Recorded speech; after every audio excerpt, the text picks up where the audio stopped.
Ganesh, thank you very much for taking the time to come and talk with us today. Really pleased to have you here. Kia ora. I'd like to start, if I may, with reference to your report, A Fair Chance for All. Could you give our listeners and viewers a sense of the core purpose of that piece of work that you've undertaken? Well, the inquiry was referred to us by about 6 referring ministers, which indicated, I suppose, the breadth of the topic. And it was originally around, or the original title was around looking at economic inclusion and social mobility, and looking at what the drivers of persistent disadvantage that many in our communities face. And so that developed further after some engagement with many organisations and community groups, developed further into not just looking at the drivers of persistent disadvantage, but looking at it from a system-wide perspective where we're looking at the public management system, the public service community, and the interaction with community groups and local government and central government and iwi, how that system works and what are the barriers and opportunities within that system that stop people moving out of that persistent disadvantage, and indeed what are the barriers that are placed in front of people, because recognising that many through their own resources can move themselves out of disadvantage, and many have, you lose your job or a family breakup or those sorts of things, are able to, given some resources or given their own skill sets, able to lift themselves out of that situation and continue on with their lives. But unfortunately, there are many, as we all know, when faced with those sorts of situations, are unable to, for lots of reasons, and it's trying to find those reasons and those barriers that are currently within the system that stop those people lifting themselves out of disadvantage. Look, to follow on from that first question, and possibly this means relying on some of your previous work in former careers before you became the Commissioner, what thought have you given to root cause analysis, and what have you found in terms of some of the big drivers of that persistent unmet need? Well, I think that I suppose the main barriers that entrap, I suppose, people within the system, the barriers, and we highlight 4 barriers in our report and in our inquiry, and they came up through our quantitative work as well as our qualitative work, as well as engaging with many in the community. And those 4 barriers, probably not that surprising, but it's helpful to have that reinforced with the evidence. In the system, there's undoubtedly the challenge for government agencies working in silos. And so whether it be housing or whether it be mental health stress or whether it be income poverty or whether it be education training, all of those services that are being delivered by the system are being delivered from within those silos. And yes, there's lots of work trying to join them up, but we haven't been successful in that. And so that's one of the main barriers, I think. Well, the other barrier that we find is the short-term status quo bias within the system that continually perpetuates, I suppose, the similar solutions that everybody has, and couple that up with the silos, we get that ongoing disadvantage because the system is not responding to the reality of those facing persistent disadvantages. It's not within silos, it's a combination of all of those things together. Another barrier undoubtedly is racism and the inherent ongoing impacts of colonisation within the system. And those barriers together, without pointing fingers and casting blame because we're not interested in that, those are barriers that need to be overcome. So we are talking about getting government and agencies and local government and community groups engaging in the system across those silos rather than looking at solutions within each silo.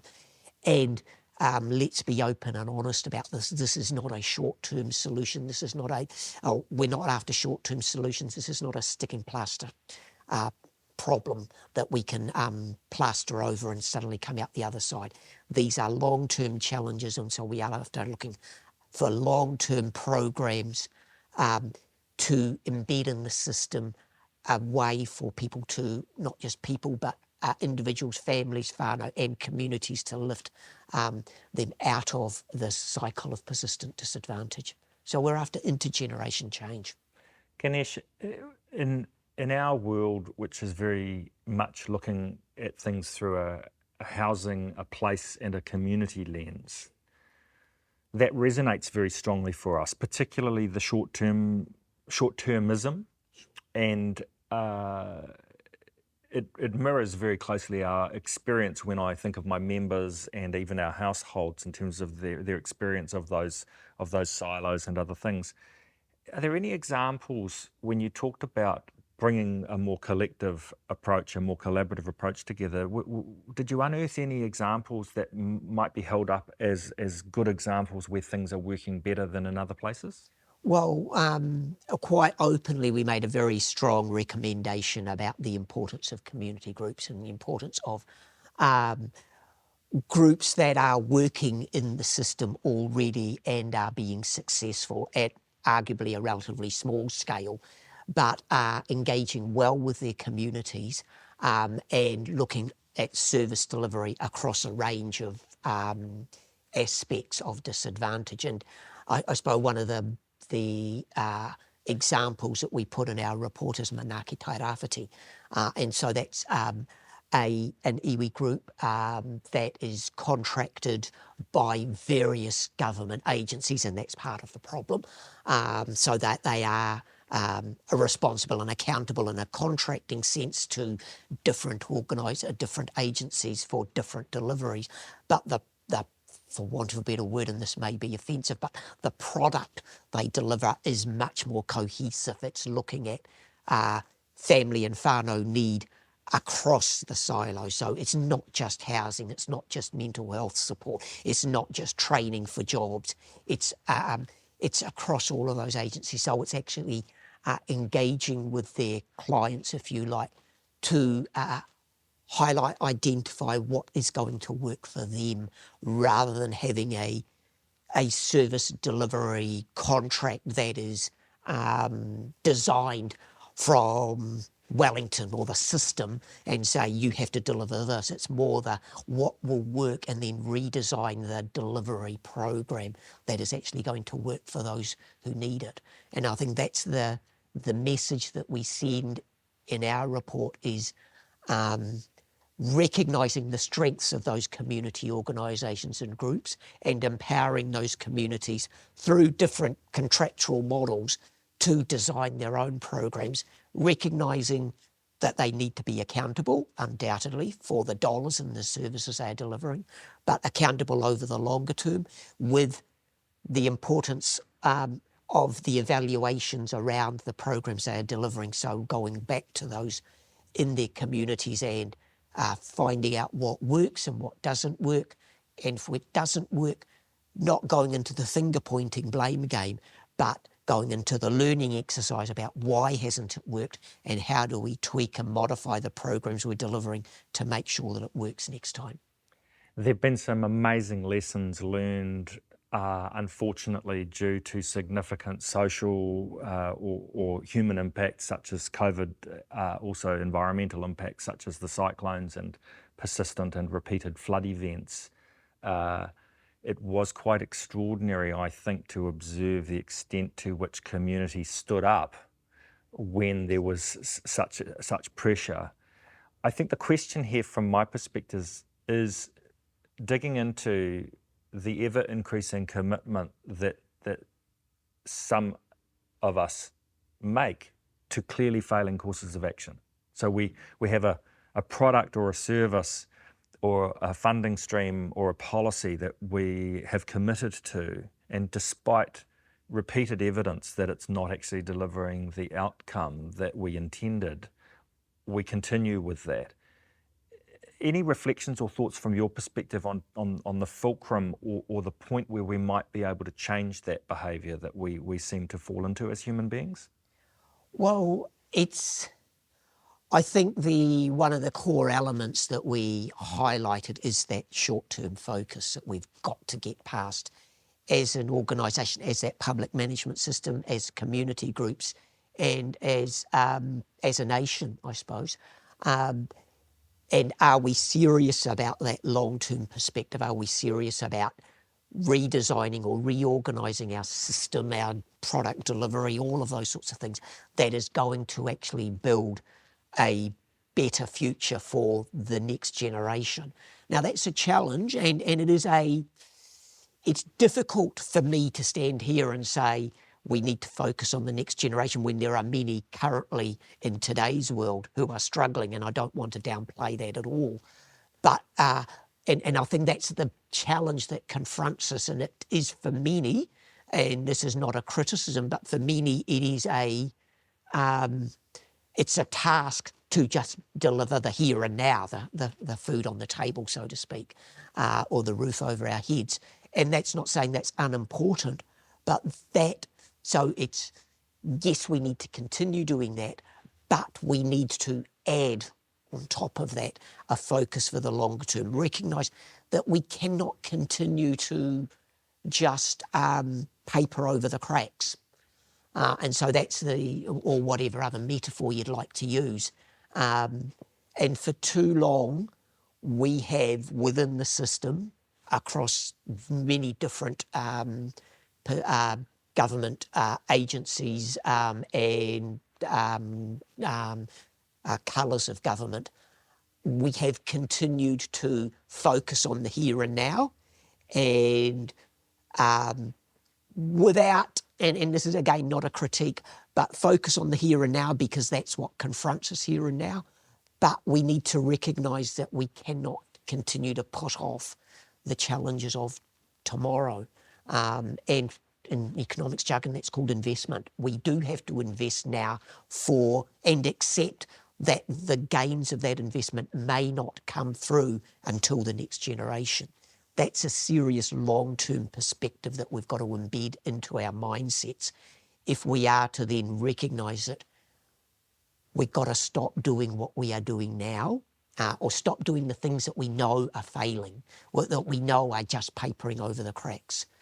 We've got to change the mechanisms within the system, the cross-silo stuff, the long-term stuff, the racism, all of that, and actually empower the communities, because and this is the frustration that I found and many in our team when we had this. The frustration is the solutions are actually there in our communities. And you talk about the strengths of our communities. And I know many organisations, yes, recognise the strengths of our communities and we pay lip service to that. But if we're serious about this observation that our communities are our strong point, and when we look at other parts of the world, I think we're in a very privileged position in here. We need to not only empower those communities, but empower means let them make the decisions. So that's decision-making and resources. Yes, it needs something about the accountability systems that we've got to redesign to ensure that works, and that's in our report as well, some strong recommendations about accountability systems. But if we're serious about recognising change and difference, communities are the closest to those who are experiencing persistent disadvantage. They are best placed to design the products, the services, best place to design the supports required to ensure that those in their communities do prosper. That's what we need. So the solutions are there. They're not hurled within the 1 mile radius of the beehive, much as we'd like to, and I'm within that radius.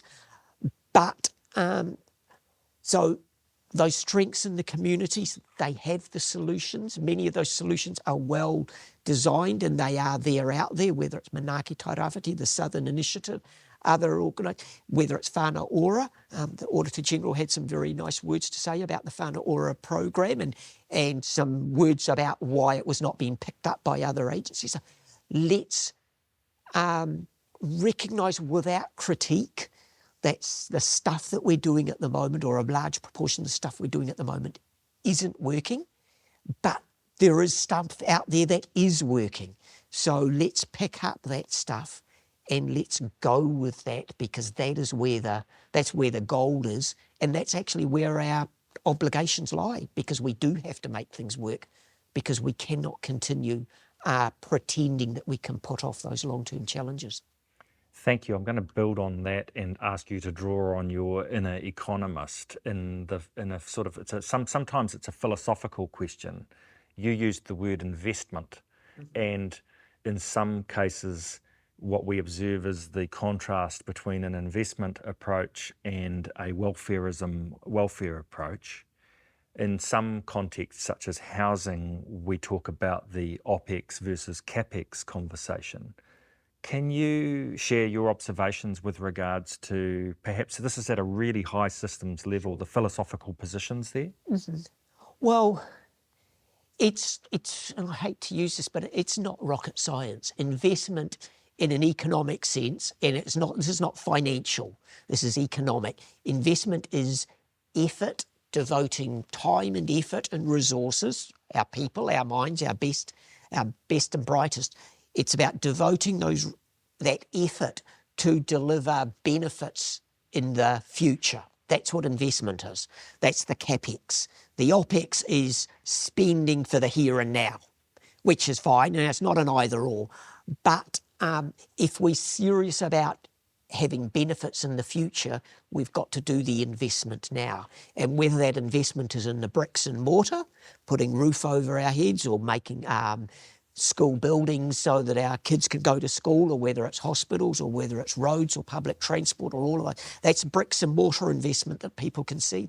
But there's also investment in our communities, investment in the relationships within the communities that make families and whānau want to live in those communities and, dare I say, be productive in those communities, engage in the employment opportunities, take up those employment opportunities, send their children to school and ensure that those kids get the best out of those schools in terms of skills and being a good citizen and all their obligation, their rights and responsibilities if they're going to be part of that society. That requires investment in the here and now. It doesn't happen, it's not manna from heaven. It does require investment. And it's, as an economist, there is always that, it's not philosophical, it's a theoretical, and it's practical. How much do you put aside for the here and now, and how much do you put aside for the future? And rightly or wrongly, New Zealand, from a broader economic perspective, and not just isn't just persistent disadvantage, this is productivity world, we have as a nation focused more on the here and now and spent a lot for the here and now, and have neglected our future, our obligations for the future. And that shows up in our productivity stats, in terms of our statistics, in terms of productivity. And that's not surprising if we are not investing in our children. It is not surprising that they are unable to take up the job opportunities in the new economy, in the whatever the new economy might be into the future, whether it be AI or all of those other sorts of things. If we're not investing in the equipment, then it's not surprising that we are not productive in the future. If we are not investing in our people in terms of housing them, if they don't have the ability to go home to a warm, dry house every night, then it's not surprising that in the future they're no longer productive because they've got these stress levels. They are continually focused on the here and now. So that's the balance. Investment is just another way of saying the balance between what do we spend now and what do we spend for the future. And the other, I suppose, in that context, the other nice phrase I like to use is, and I pick it up from others, so apologies if I'm pinching it from others, are we being a good ancestor? And I think for many in my generation are feeling, I'd say, more than a little bit uncomfortable because I don't think we have fulfilled our obligations in terms of being a good ancestor. Have we invested for future generations? And I'd say openly, as a nation, we haven't. We can see it in the physical infrastructure that we've used up, run down, and we haven't, the pipes under the ground are bursting in various parts of the country. We can talk about transport networks. We can talk about our housing. We are, for a long time, have been focused on the here and now with all the challenges that are confronting us, whether it be climate change, whether it be productivity, whether it be persistent disadvantage. We can no longer pretend that we can shortchange that investment bucket. So we do have to invest here and now, whether it be in hospitals, schools, housing, transport. It's that whole suite of things that does require us to challenge ourselves about that balance between the spending for now, or indeed being a good ancestor, and devoting resources and effort for the future. Thanks, Ganesh.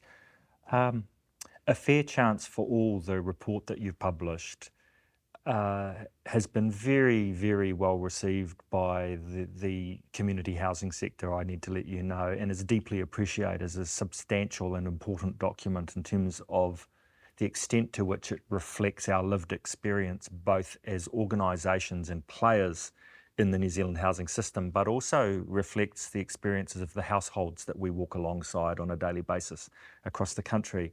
So thank you for the report, first of all. And second, really interested at a more personal level, what is it that drives you in this work? What is it that gets you out of bed in the morning and motivates you to be in this space and participating and contributing as you do? Well, undoubtedly, and I make no apologies for it, I'm an economist, and I honestly and firmly believe that economics has a significant contribution to make to these challenges. Unfortunately, and I make no apologies for this, unfortunately, I think the economics discipline has gone off the rails in the last in the last generation, if not more, in terms of that focus on financial economics, and that economics and finance perspective has, I suppose, coloured many of our decision making. And I go back to my raw, my fundamental economics training, which is not about finance, it's not about money, it is about the resources that we have, it's about the putia, the resources that we've inherited from previous generations. And in terms of this land that we have in Aotearoa, I'm passionate about trying to, I suppose, deliver it to future generations in a better state, because we have to be honest, or my generation has to be honest to itself when we look in the mirror.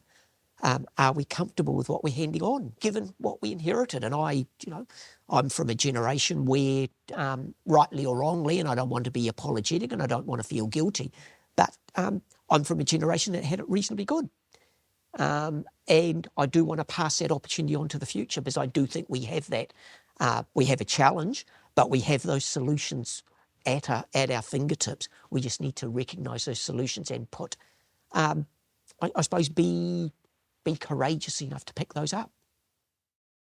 Ganesh, I've read quite a lot of your work and your work before you were at the Productivity Commission, and globally we are seeing the importance of housing and community raised to the forefront as we see social and environmental shocks occurring.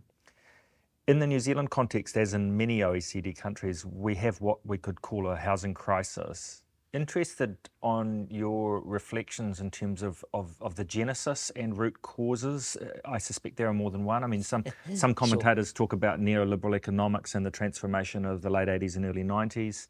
What are your thoughts in terms of how we have arrived, the decisions that we've made as a people that have got us to the point where we are? Sure. Well, as you mentioned, it is a range of reasons as to, I suppose, how we got here, especially in particular in that housing space. But I'd probably identify a couple of things. One of them is our confusion between economics and finance that I mentioned before, and so the idea that the financial wealth or financial prosperity was as an indicator of where we wanted to go, and that didn't help in terms of our decision making about investing resources for the long term in terms of delivering productivity, delivering exports and all of those sorts of things, delivering good jobs. And so that the decision making was, if we wanted quick financial returns, we go into the housing market. But actually, if we want long-term productive jobs and an export sector and all of those, we need other industries and other sectors we need to focus on. But I think and the other thing that I'd probably add into that, and again, I probably don't want to be too critical or too sort of clickbaity on there, but is the relatively short-term time horizon that we now operate in.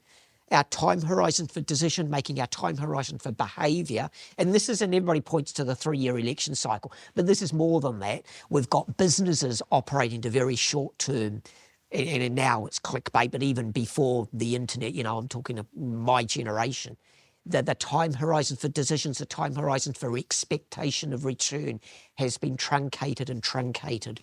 And so it's I suppose, a matter of a reflection of our own impatience. And that has been reflected in a whole lot of decisions that we've made. And I think if we were to get out of the spiral, we need to rethink our own behaviour, our own objectives. Is our objectives financial, or are our objectives, in my words, being a good ancestor, or are they something different? That's fine, but as a nation, as a community, we need to be a lot clearer about what our objectives are, and then we can think about that decision making. And I think our decision making has been short term, and housing has been caught up in that decision making. And I think we need to probably go back a little bit and think about, well, are there things that we probably need to think of as sort of bottom lines in terms of our community engagement? And we make the point in our inquiry, or one of our recommendations is around a social flaw. Wherever that flaw might be, but let's actually, as a community, as a nation, let's have a conversation about what is that flaw. Do we, for example, have a right to a house? Or do we have a right to free healthcare? Do we have a right to send our kids to school? Those sorts. Do we have a right to a good job? And in that rights-based perspective, what are our obligations back as individuals to society? We have an obligation to contribute. We have an obligation to participate. So if there's a job out there, we should go and get it. If there are schools out there, we have an obligation to send our children to those schools. So it's a two-way rights and responsibilities framework. Or the other perspective on it, we put at it from that economic perspective, is we talk about it in our report, is that license to operate. As a business, you have a license to operate. You are given by society a license to operate. What are your obligations going back the other way? Do you have an obligation to provide jobs? You have an obligation to look after your staff, your workers, provide a healthy and safe and working environment. What are your other obligations as a business, as a community? So it's that license to operate, or that social contract. In whereabouts does housing fit in that social contract or that license to operate? And I think that's part of that conversation we've got to get beyond the short-term financial desire for a quick return. That is, I think it's receding because we've recognised it's appropriate for some, but it's probably not appropriate for others, and it's definitely not appropriate in the housing space because it hasn't served us well. Thank you. I'd like to follow on with a sort of child-focused lens on a fair chance for all, and ask you, given the extraordinary depth and breadth of your career to date, what you would describe as our best possible future in some way, if we made some different decisions going forward in terms of the sort of world that we will leave for our children? Well, we have to be optimistic, and I am always optimistic about this country, especially when you compare to where other countries have gone recently. And you talk about the COVID experience, and I know we made some right and wrong decisions in there, but compared to other parts of the world, where else would you have wanted to be when you were faced with that sort of existential crisis? Not just from the government decisions, but from the strengths of our communities that literally stood up. And you're talking about the recent experience with the Cyclone Gabriel and stuff. Who were the first to open their hearts? Marae, iwi, Māori. And so there's that theme there of inclusion that is throughout Aotearoa, that despite the issues and, all of the kerfuffle we've got with the election campaign and all of those, we need to always step back and recognise that we've got something in this country that we need to look after and hold on to for dear life, because it's not anywhere else. in terms of our children, imbuing them with that sense of hope and that optimism wherever the opportunities are, that they have those opportunities. And I think bringing that back to the system, one of the core recommendations in our inquiry that I latch onto and highlight is that Parliamentary Commissioner for Future Generations. And it sounds academic and it sounds a bit geeky, but it is the missing voice at our corporate table. It's the missing voice at the cabinet table. It's the missing voice in all of our public sector. It's the missing voice in our communities. And I call on all those in positions of power across all of those other agencies and across our communities, local government, central government, is whenever you're making decisions, make sure that there is a voice for that future generation. That's our children, our tamariki, and indeed those ones after them, because that's what's missing in our decision-making process. And if we have that voice, a genuine voice for future generations, we can instill in that long-term perspective that will tilt our decision-making more towards what's going to be right for our children. Because you take all the surveys, not just from my generation, previous generations, you take all the surveys and everybody in Aotearoa, hand on heart, want to leave this place better for their mokopuna. And I believe that, but we've actually got to instill that in our systems and in our decisions. Ganesh, thank you very, very much for coming and talking Thank with you. us this year. We really appreciate it. Thank you.